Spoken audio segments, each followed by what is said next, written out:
চিন্তাভাবনা বের করে আমাদের সকলকে ধন্য করেছেন।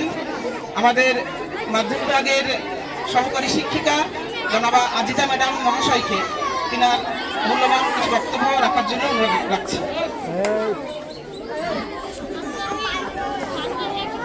আসসালামু আলাইকুম। প্রথমে এখানে উপস্থিত সকলকে আমার আন্তরিক শুভেচ্ছা ও ভালোবাসা। আজকের এই দিনটা দিশারি মিশনের জন্য খুব গুরুত্বপূর্ণ একটা দিন। তার কারণ আমাদের ছাত্রদের অক্লান্ত পরিশ্রমের এই ফল এই দেওয়াল পত্রিকার উদ্বোধনের দিন। আজকের দিনটা আমার কাছেও ভীষণ দামি। আমিও জীবনে প্রথমবার এইরকম কিছু কাজ করার সুযোগ পেলাম। আমাদের সেক্রেটারি স্যার যখন প্রথম এই দেওয়ালিকার দায়িত্বটা আমাকে দেন, আমি ঠিক বুঝে উঠতে পারছিলাম না ঠিক কিভাবে করব।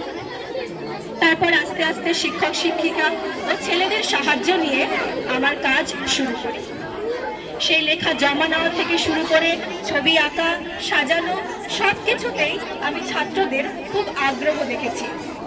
তারা খুব ট্যালেন্টেড এবং তার ফল এই দেওয়াল পত্রিকা। অবশেষে ছাত্রদের এটাই বলবো, তোমরা জীবনে আরো এগিয়ে যাও, জীবনের উচ্চতর শিখরে পৌঁছে যাও।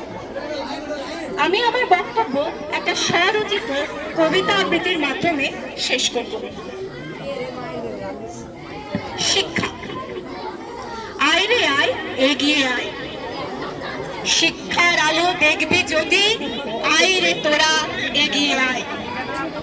যদি চাস পাল্টাতে পৃথিবীটাকে, যদি চাস গড়ে তুলতে সভ্য সমাজ, ভারতবাসী এগিয়ে এসে ধর রে তোরা শিক্ষার হাত। শিক্ষা হলো শক্তিশালী, শিক্ষা হলো চিরস্থায়ী।